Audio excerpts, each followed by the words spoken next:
So I noticed that the blade valve to empty the gray tank was really sticky and stiff. In fact, so much so I didn't video it because I was afraid it was going to break.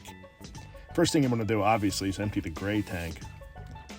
The gray tank is going to be completely open during this process. There's 4 bolts you need to remove. 2 in the back, 2 in the front. Pretty easy. There's no washers or anything to lose. It's just a little flange nut. You want to see if the valve is moving on its own. You can see how easy the valve moved once I got it out of the rig. No problem. There's 2 gaskets you need to remove, and they're generally the culprit because they get dirty and grungy, and there's all kinds of miscellaneous stuff builds up. And I found the one. Where's the other one? I couldn't find the other one. It was still on the gray tank outlet there. Want to get them nice and clean. You could use a rag. I used a cleaning wipe, like a disinfecting wipe. You would not want to use a paper towel. That wouldn't be strong enough. Then I always keep silicone grease on the rig. You want to get them good and greased. Silicone because any kind of petroleum-based grease would damage rubber. I don't think these gaskets are rubber. I think there's some kind of rubbery plastic.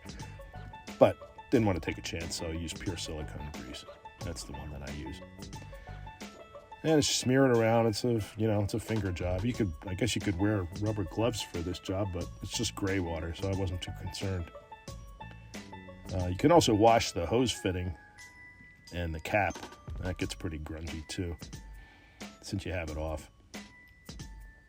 Put a little bit of grease on the bolts because in most RVs they tend to rust. Although I didn't see any rust on ours, but not a bad idea. Get a little grease on the bolt threads. And basically put the thing back together. The valve itself is symmetrical, so it doesn't matter. There's no upside down or right side up here.